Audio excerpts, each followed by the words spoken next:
الحمد لله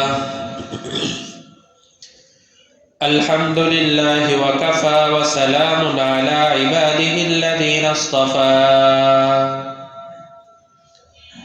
أما بعد فأعوذ بالله من الشيطان الرجيم بسم الله الرحمن الرحيم ومصدقا لما بين يدي من التوراة ولأحل لكم بعض الذي حرم عليكم وجئتكم بآية من ربكم فاتقوا الله وأطيعون إن الله ربي وربكم فاعبدوه هذا صراط مستقيم فلما أحس عيسى منهم الكفر قال من أنصاري إلى الله قال الحواريون نحن أنصار الله آمنا بالله واشهد بأننا مسلمون ربنا آمنا بما أنزلت واتبعنا الرسول فاكتبنا مع الشاهدين ومكروا ومكر الله والله خير الماكرين صدق الله مولانا العظيم الحمد لله الحمد لله الحمد لله সূরা আলে ইমরানের 50, 51, 52, 54 এই মোট 5 আয়াত আপনাদের সামনে তেলাওয়াত করেছি। গত সপ্তাহে আলোচনা গিয়েছে হযরত ঈসা আলাইহিস সালাতু ওয়াস সালাম এর মা হযরত মারিয়াম উনি বললেন, হে আমাদের রব, আমাকে তো কোনো পুরুষ স্পর্শ করে নাই, বৈধভাবেও করে নাই, অবৈধভাবেও করে নাই, তাহলে আমার সন্তান হবে কিভাবে? তখন আল্লাহ তাআলা বলেছেন, কুন ফায়াকুন, আমি যদি কোনো কাজের ব্যাপারে বলি হও, তাহলে সাথে সাথেই তা হয়ে যায়। আল্লাহ তাআলা বললেন, সুতরাং তোমার গর্ভ থেকে সন্তান হবে এবং তাকে আমি কিতাব শিক্ষা দিব, তাকে আমি হিকমত শিক্ষা দিব। হিকমত কাকে বলে? যখন যে জায়গায় যা করা দরকার ওই জায়গায় তা করতে পারার নাম হিকমত। হিকমত শিক্ষা দিব, তাওরাত জানাবো, ইনজিল জানাবো, বনি ইসরায়েলের কাছে রাসূল বানিয়ে পাঠাবো। এরপরে তাকে এমন এমন কিছু অলৌকিক বিষয় আমি দান করব। এর মধ্যে কয়েকটা বিষয় উল্লেখ করা হয়েছে। একটা হলো মাটির আকৃতিতে পাখি বানায় নিয়ে আসলে সেই পাখিতে উনি ফু দিলে সেটা বাস্তবে পাখি হয়ে উড়াল দিয়ে চলে যেত। এটা ছিল তার 1 নাম্বার। 2 নাম্বার ছিল মায়ের পেট থেকে যে বাচ্চা চোখ ছাড়া আসছে, অন্ধ অবস্থায় আসছে।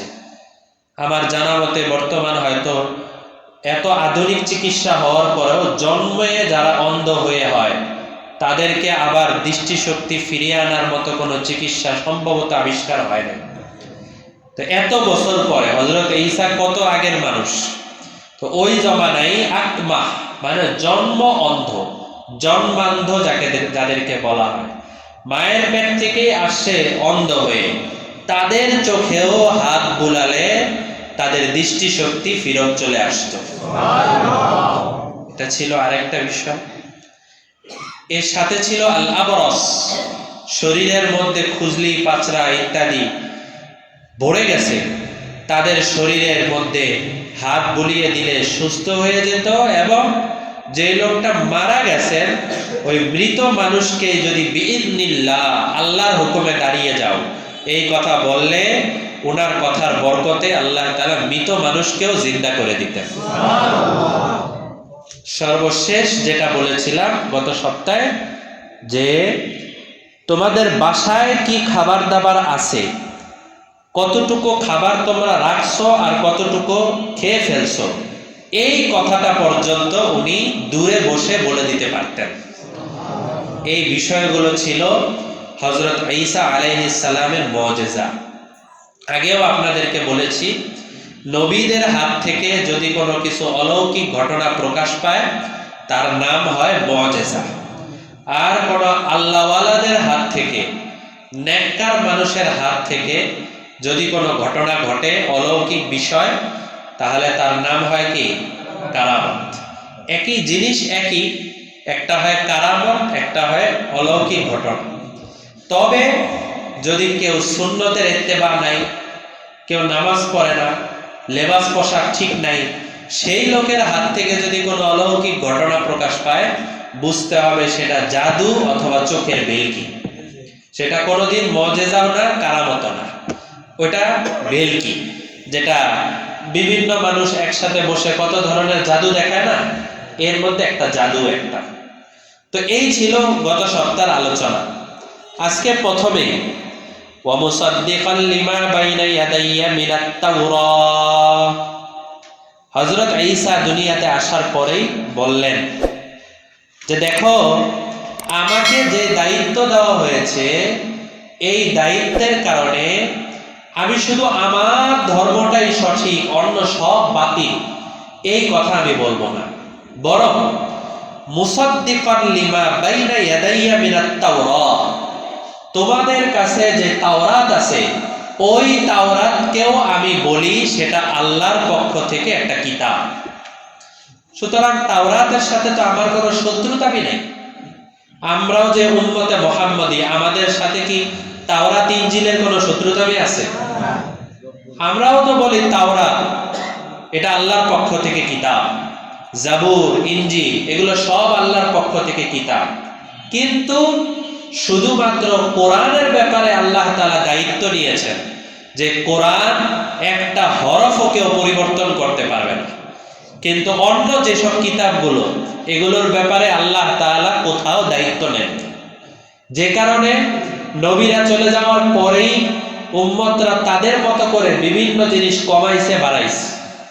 যে কারণে পিওর যে তাওরাত, ওই তাওরাতটা এই জমানায় নাই, ইনজিল নাই। ইনজিলের বর্তমান নামই পরিবর্তন হয়ে গেছে বাইবেল। এই এক বাইবেলের ছাপা আবার প্রায় 12-14 প্রকারের আছে বাংলাদেশি। মানে এক বাইবেলের সাথে আরেক বাইবেল মিল নাই, এটার সাথে এটার মিল নাই।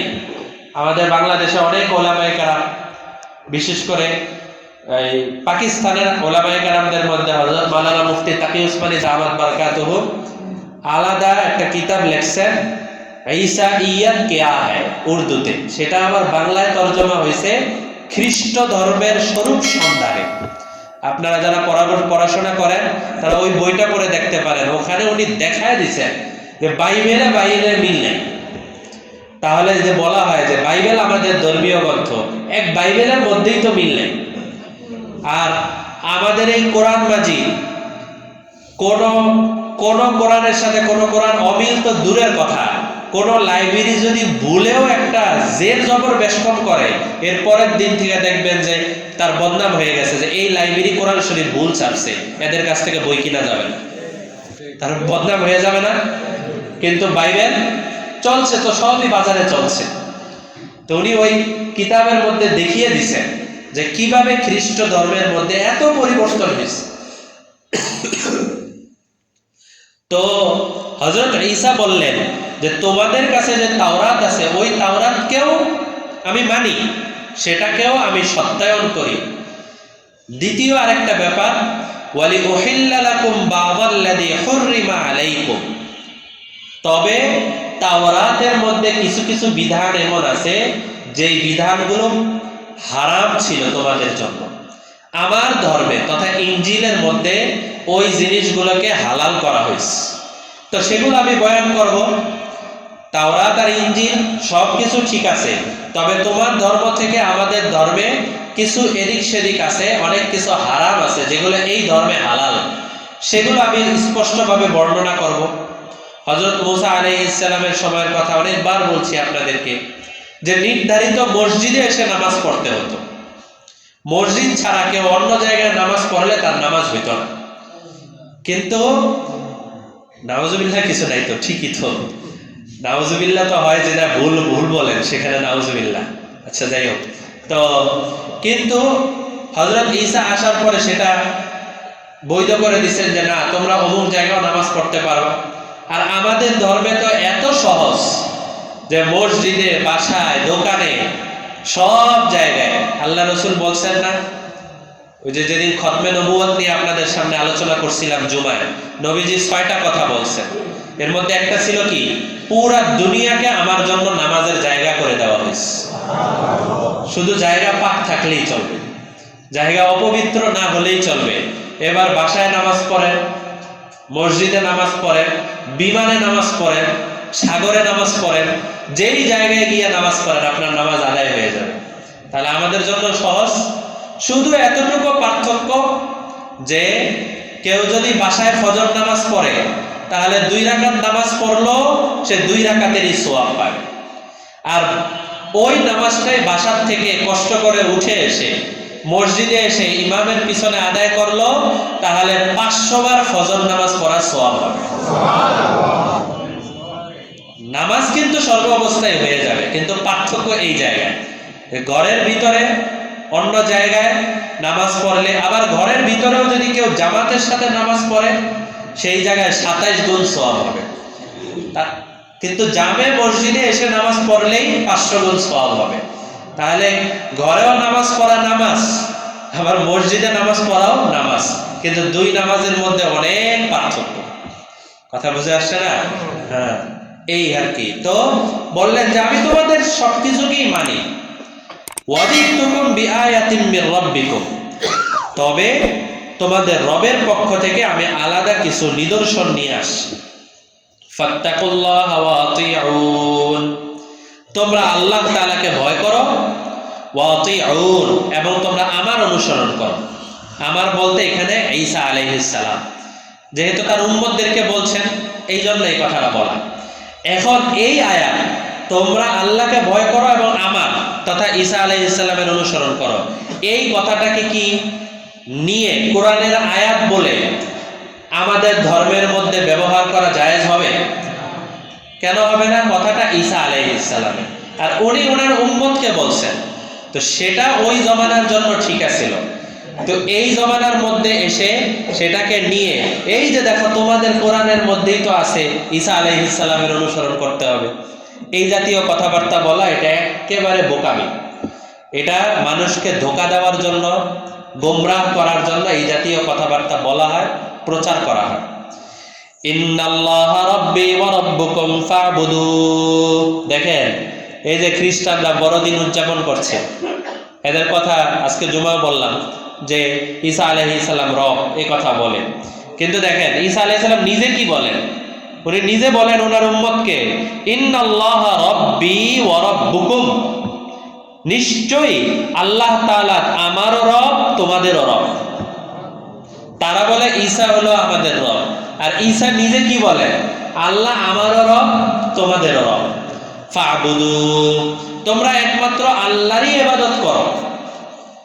হাদা সিরাতুম মুস্তাকিম, শুধুমাত্র আল্লাহর ইবাদত করা এটাই হলো সিরাতে মুস্তাকিম, এটাই হলো সঠিক রাস্তা। এর বাইরে যত ধরনের ডাক আসবে সেই ডাকে সাড়া না দিয়ে এই ডাক অর্থাৎ আল্লাহ অভিমুখী থাকা, আল্লাহর দিকেই দৌড়ানো। 27 পারায় আল্লাহ তাআলা বলছেন ফাফিরু ইলাল্লাহ, তোমরা আল্লাহর দিকে দৌড় দাও, এটাই হলো আসল। আর অন্য যেগুলো আছে দুনিয়ার বাতাসের, আকাশে বাতাসে ঘুরে ফিরে না, আশপাশ থেকে বহু ধরনের দাওয়াত। জন্য আমাদের একজন উস্তাদ একবার বলতেছিলেন যে দুনিয়াতে আদম আসছে হকের দাওয়াত নিয়ে, সাথে সাথেই ইবলিস চলে আসছে বাতিলের দাওয়াত নিয়ে। ঠিক কিয়ামত পর্যন্ত এই ধারা চলতে থাকবে। নবীজি আসছেন হকের দাওয়াত নিয়ে, আবু জেহেল চলে আসছে বাতিলের দাওয়াত নিয়ে। যুগে যুগে এখনো হক্কানি উলামায়ে কেরাম হকের কথা বলতে থাকবেন, আর যারা বাতিল আছে তারা বাতিলের কথাই বলতে থাকবে। এবং সব জমানায়, পৃথিবীর সব জমানার ইতিহাস পড়েন। অনেক ইতিহাসের বই তো এখন বাংলা হয়ে গেছে। বিশেষ করে আমি ইতিহাসের যে বইটা অনেক পড়ছি, তারিখে উম্মতে মুসলিমা উর্দুতে, সেটার বাংলা কয়েকদিন আগে দেখলাম বাংলাও হয়ে গেছে। মুসলিম সাম্রাজ্যের ইতিহাস এরকম একটা নামে ইসমাইল রায়হান সাহেবের লেখা। একদম হযরত আদম থেকে নিয়ে এই জমানা পর্যন্ত প্রায় সবার ইতিহাস লেখা আছে। অনেক বড় কিতাব, খণ্ড খণ্ড আকারে, প্রায় 15-20 খণ্ডের উপরে ছাপা হয়েছে বাংলায়। তো আমার বাসায় ওটা উর্দুতে আছে, আমি উর্দুতে পড়ি। তো ওই কিতাব পড়ে দেখেন, সব জমানার ইতিহাস পড়ে দেখেন, দেখবেন হকের যে আওয়াজটা চলছে সেটা খুব নিবু নিবু নিবু নিবু ভাবেই চলে আসছে এবং কিয়ামত পর্যন্ত এভাবেই চলতে থাকবে। আর বাতিল যেগুলো, সেগুলো খুব ধরনের আলাদা ডাঙ্কা বাজায় বাজায় আসতে থাকে। মনে হয় যেন ওইটাই সত্য, ওইটাই আসল। কিন্তু আসল বিষয় কোনো জমানায় এই বাতিল শেষ পর্যন্ত যেতে পারেনি, অগ্রসর হতে পারে নাই। তো হকের আওয়াজ এটা স্বাভাবিক থাকে, এবং এটা যে কম থাকে, এই কম থাকার পিছনেও কারণ আছে। কারণ যেই জায়গায় যাবে ওই জায়গায় যদি হক যেটা আছে সেটা শুধু বিজয় আর বিজয়, বিজয় আর বিজয় হতে থাকে, তাহলে আল্লাহ তাআলার থেকে চেহারা ফিরে যেতে পারে। এই জন্য আল্লাহ তাআলা তাদেরকে একটু কম দেন, যাতে রোনাজারি করতে থাকে, কান্নাকাটি করতে থাকে, আর আল্লাহর থেকে সাহায্য নিয়ে আগে বাড়তে থাকে। আমাদের নবীজি হুনাইনের যুদ্ধে গেছেন, কাফেররা 4000 আর নবীজির দলের সাহাবায়ে কেরাম হলো 12000। কাফেররা 4000 আর 12000 মুসলমানরা, কয় গুণ বেশি? 2-3 গুণ বেশি না? ওই দিন সাহাবায়ে কেরাম পর্যন্ত বলে ফেলছেন, আরে কি বলে, 313 ছিলাম এই পাশে, ওই পাশে ছিল 1000, তাই শেষ করে দিছি। আর এখন এক পাশে 4000 আর আমরা 12000, এখন তো আমরা আরো বেশি জিতবো। কাফেররা আসছে, 4000 একসাথে আক্রমণ করছে। ওই একসাথে আক্রমণে 12000 পুরো মাঠ ছেড়ে পালায়া চলে গেছে একসাথে। আল্লাহ রসুল একা মাঠে দাঁড়ানো, একা, রাসূলের সাথে রাসূলের এক সাহাবী দাঁড়ানো, নবীজি একা মাঠে দাঁড়ানো। ওই সময় নবীজি একটা কথা বলছিলেন, আনান নাবিয়্যু লা কাযিব আনা ইবনু আব্দুল মুত্তালিব। আমি হলাম ওই নবী যার মধ্যে কোনো মিথ্যা নাই, আমি হলাম তোমাদের নেতা আব্দুল মুত্তালিবের নাতি। দাদার নাম বলে বলছে, যেহেতু দাদা অনেক বেশি প্রসিদ্ধ ছিলেন, তো বলছেন আনা ইবনু আব্দুল মুত্তালিব, আমি হলাম আব্দুল মুত্তালিবের ছেলে, নাতি। সুতরাং তোমরা আসো। আমাদের নবীজি গলার আওয়াজ দিলেন, কিন্তু নবীজির গলার আওয়াজ সাহাবায়ে কেরাম শুনতেছিলেন না। হযরত আব্বাস নবীজির চাচা, ওনার গলার আওয়াজ অনেক বড় ছিল। উনাকে বললেন, চাচা যান, ডাক দেন। সবাইকে একসাথে ডাক দেওয়া হয়েছে, চাচা ডাক দিছেন। ওই এক ডাকে সব সাহাবায়ে কেরাম এসে আবার হামলা করছেন এবং বিজয় হয়ে গেছে। যুদ্ধের পরে নবীজি বললেন, প্রথম যে আমরা মাইরটা খাইলাম কি জন্য জানো? ওই যে তোমরা বলছিলা আল্লাহর থেকে মন উঠে, এই সংখ্যার দিকে তোমাদের মন চলে গেছে, এই জন্য আমাদের এই অবস্থা হয়েছে। এই জন্য যুগে যুগে হকের আওয়াজগুলো এগুলো ছোট থাকে, কম থাকে, কিন্তু তাই বলে এটা হক না, এটা সামান্য, এটা মনে করার অবকাশ নাই। বরং এটা বাস্তব যে আল্লাহ তাআলা হকের কথাগুলোকেই সব জায়গায় পৌঁছায় দেবে। এই যে হাদা সিরাতুল মুস্তাকিম, এটাই হলো সঠিক। এই পর্যন্ত এই যে গত 2-3 সপ্তাহ যা আলোচনা করছি, আজকে যে 50 নম্বর আয়াত তেলাওয়াত করলাম, 51 নম্বর আয়াত, এই পর্যন্ত আসার পরে একটা বড় ঘটনা ঘটে গেছে। সেই ঘটনাটি আল্লাহ 52 নম্বর আয়াতে বলছে। সেটা কি? হযরত ঈসা আলাইহিস সালাম যখন দুনিয়াতে আসছেন, আসার পরে একদল লোক, তারা তো হযরত মারিয়ামকে বলা শুরু করে দিছে, মারিয়াম তুমি তো পচা কাজ করছো, তুমি তো নিম্ন কাজ করছো, যে কারণে তোমার সন্তান হয়েছে, এই কথা বলল। তো হযরত ঈসাকেও বলা শুরু করে দিল জারজ সন্তান, আর মারিয়ামকে বলা শুরু করে দিল ব্যভিচারিণী। তো এই কথা কথায় হযরত ঈসা আস্তে আস্তে বড় হয়েছেন। বড় হওয়ার পরে যখন নবুয়ত প্রাপ্ত হইলেন, নবুয়ত প্রাপ্ত হওয়ার পরে বহু মানুষকে উনি দাওয়াত দিতে থাকলেন। বহু মানুষ তার দাওয়াত কবুল করে নিল। তো তাওরাতের মধ্যে একটা কথা লেখা ছিল। কি কথা লেখা ছিল? যে তোমাদের তাওরাতের পর থেকে কিয়ামত পর্যন্ত দুইজন মাসিহ আসবে। মাসিহ, দুইজন মাসিহ আসবে। এক মাসিহ হবে সত্য মাসিহ, আর আরেক মাসিহ হবে মিথ্যা মাসিহ। মাসিহের কথা আছে। তো হযরত ঈসার নাম ছিল মাসিহে ঈসা। আর কিয়ামতের আগে যে মাসিহ আসবে তার নাম হলো মাসিহে দাজ্জাল। তো যারা এই তাওরাতের আলেম ছিল এরা বলে কিয়ামতের আগে দুই মাসিহ আসবে। এক মাসিহ হবে সত্য, আরেক মাসিহ হবে মিথ্যা।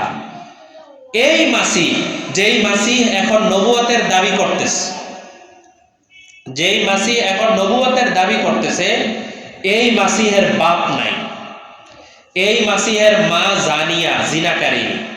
এই মাসিহ এটা কোন সময় যার বাপ নাই আর যার মায় জাতীয় কাজ করে বাচ্চা আনছে, এই মাসিহ কোনদিন সত্য মাসিহ হতে পারে না।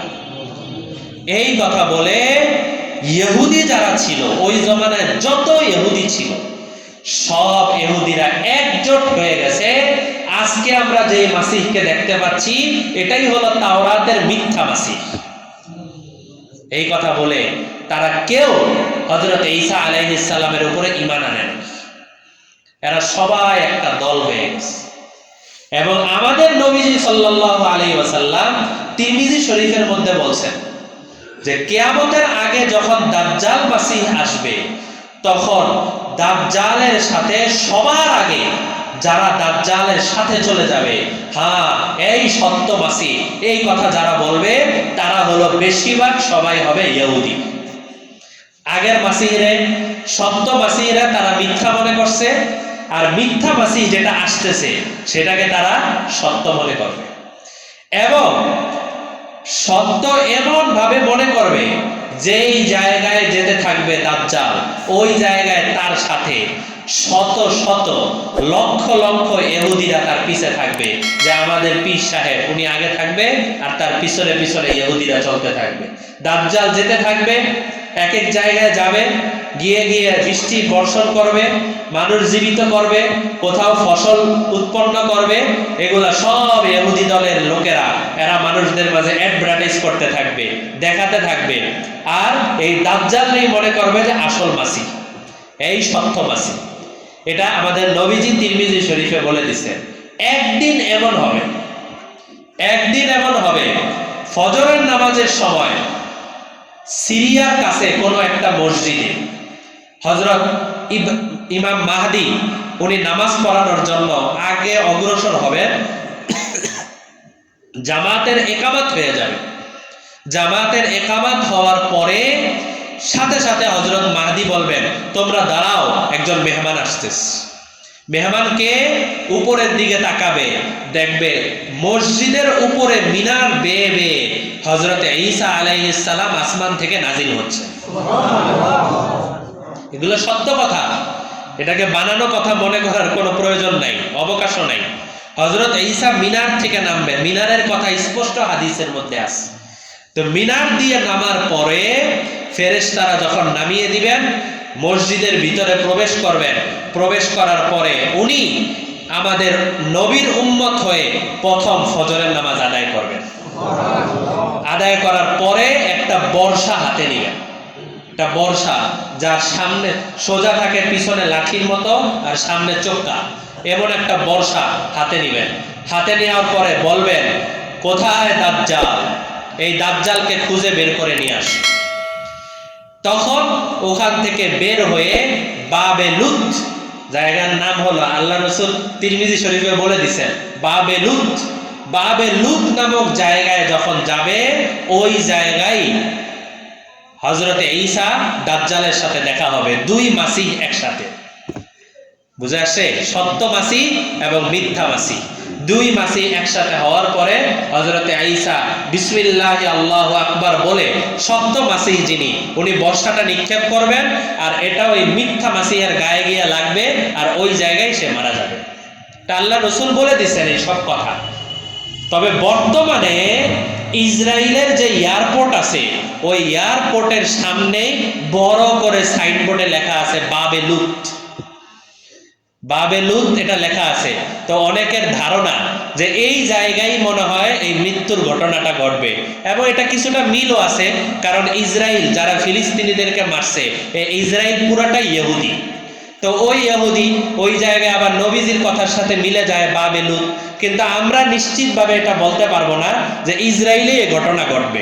তারা নাম দিছে, এখন অন্য কোনো বাবেলুদেও এই ঘটনা ঘটতে পারে, বা যেখানেই মনে চায় ঘটুক। এই ঘটনা ঘটার সাথে সাথে আল্লাহ তাআলা হযরত ঈসাকে এমন একটা মুজিজা দান করবেন, হযরত ঈসা শ্বাস ছাড়বেন। ওনার শ্বাসের কারণে এই শ্বাসের বাতাস যে ইহুদির নাকে যাবে, সাথে সাথে ওই ইহুদি ওই জায়গায় মারা যাবে। এই জায়গায় চলতে চলতে অনেক ইহুদি মারা যাবে। এমন ভাবে মরতে থাকবে ইহুদিরা, মুসলমান বাহিনীরা ইহুদিদেরকে এমন ভাবে আক্রমণ করতে থাকবে। আল্লাহ রসুল বলেন একটা পর্যায়ে এমন হবে, গাছের আড়ালে ইহুদিরা লুকাবে মুসলমানদেরকে বাঁচার জন্য। গাছ বলে দিবে ইয়া ইনসান ইয়া আইয়ুহান নাস খালফি আল ইয়াহুদ, গাছ আওয়াজ করে বলে দিবে আমার পিছনে একজন ইহুদি লুকায় আছে, তারে মারো। এগুলো সব কিয়ামতের আগে ঘটবে। বিশেষ করে তিরমিজি শরীফে কিয়ামতের আগের যে আলামতগুলো আছে এগুলো পড়ে দেখেন, ধারাবাহিকভাবে দেখেন, সব কথা দেওয়া আছে। কিন্তু একটা গাছ আছে, যে গাছের নাম হলো ঝাউ গাছ। এই ঝাউ গাছ সে এই কথাটা বলবে না। সমস্ত গাছ, আল্লাহ রসুল এটাও বলে দিলেন, দেখছেন, সমস্ত গাছ বলবে আমার পিছনে ইহুদি লুকাইছে, তারে মারো। কিন্তু ঝাউ গাছ সে এই কথাটা বলবে না। এই জন্য আজও এখন পর্যন্ত ইহুদিরা তারা ঝাউ গাছরে আলাদা শ্রদ্ধা করে। এই ঝাউ গাছ আমাদেরকে কিয়ামতের আগে বাঁচাবে, ঝাউ গাছ আমাদেরকে সাহায্য সহযোগিতা করবে। কিন্তু একটা আফসোস লাগে, মাঝে মধ্যে অনেকের বাসার সামনে ঝাউ গাছ সাজানো দেখি। এটা ইহুদিদের গাছ, তাই বলে আমরা এটাকে খারাপ বলতেছি না, কিন্তু আমাদের মুসলমানদেরকে সাজানোর জন্য আলাদা ঝাউ গাছ এটা লাগানো যাবে না। একবার আমাদেরও এরকম ভুল হয়েছে। আমরা ছোটবেলায় যখন মাদ্রাসায় পড়ি, মাদ্রাসায় বড় অনুষ্ঠান, তো বাজার থেকে অনেক গাছ কিনে নিয়ে এসে সাজাইছিলাম। ওই জায়গার মধ্যে ঝাউ গাছও ছিল। আমাদের উস্তাদ মুফতি মনসুরুল হক সাহেব দামাত বারাকাতুহু উনি গেট দিয়ে ঢুকতেই দেখছেন ঝাউ গাছ। আরে ইহুদিদের গাছ তোমরা এই জায়গায় লাগাইছো কেন, সরাও, এখান থেকে সরাই দিচ্ছে। তখন হুজুরের মুখ থেকে পুরা হাদিসটা শুনলাম, পরে তো আলহামদুলিল্লাহ তিরমিজি শরীফেই পড়ছি। তো এগুলোকে যেগুলা ইহুদিদের জিনিস সেগুলো ইহুদিদের কাছেই রাখা, ওগুলো আমরা নিজেদের সৌন্দর্য বর্ধনের জন্য ব্যবহার করা ঠিক হবে না। তো এই যে একটা বড় ঘটনা ঘটছে বা ঘটবে, তো ইহুদিরা এরা সবাই বলা শুরু করে দিছে যে এই মাসি হলো মিথ্যা মাসি। এই মাসি অর্থাৎ হযরত ঈসা আলাইহিস সালাম, তার ব্যাপারে বলল সে হলো মিথ্যা মাসি, সে সত্য মাসি না।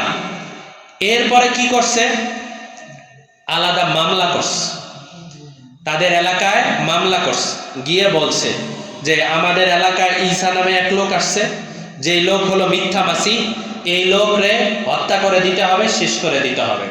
বাদশাহ সেই তাদের মামলা গ্রহণ করছে। হযরত ঈসা, এই যে পরের আয়াতে আল্লাহ বলেন ফালাম্মা আহাসসা ঈসা মিনহুমুল কুফর, ঈসা বুঝতে পারলেন যে হায় কিছু লোক তারা আমার বিরুদ্ধে চক্রান্ত করতেছে। তখন হযরত ঈসা বললেন মান আনসারি ইলাল্লাহ, হায় তোমাদের মধ্যে কেউ কি আছো যে আমাকে আনসারের ভূমিকা পালন করবা? আজকে জুমার সময় বললাম না, মুহাজিরও লাগে আনসারও লাগে। হযরত ঈসা তো নিজে অনেক ক্ষমতাবান, আল্লাহর পক্ষ থেকে নবী, ইচ্ছা করলে আল্লাহ তাআলা আসমান থেকে হেফাজত করতে পারেন, কিন্তু দুনিয়াটা হলো দারুল আসবাব, এই জায়গায় মাধ্যম গ্রহণ করতে হবে। আমি ব্যবসাও করি না, বাণিজ্যও করি না, আর বলি আল্লাহই তো রিজিকের মালিক, উনি আসমান থেকে খাওয়াবে, এটা দুনিয়ার নিয়ম না। হযরত ঈসা ইচ্ছা করলে বলতে পারতেন আল্লাহ আসমান থেকে পাঠাবে, উনি এটা বলেন নাই। উনি বলেন মান আনসারি ইলাল্লাহ, কে আসো যে আমাকে আনসার হয়ে যাবা? ক্বালাল হাওয়ারিয়ুনা নাহনু আনসারুল্লাহ। ওনার আশেপাশে কিছু হাওয়ারিয়িন ছিলেন। হাওয়ারিয়িন মানে হলো, এটাও একটা লম্বা ঘটনা, সংক্ষেপে বলি। দুইজন লোক তারা ধুবির কাজ করত। ওই জমানায় ধুবিরে বলা হতো হাওয়ারি।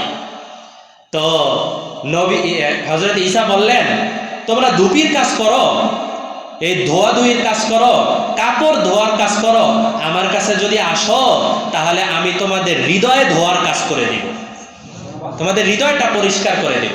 তো এই দুইজন ওনারা হযরত ঈসার সাথে আসলেন। তো যেহেতু ওনারা ধুবি ছিল, এই জন্য হযরত ঈসা তাদেরকে বলতো হাওয়ারি, এই ধুবি, ওই ধুবি নামেই ডাকতো।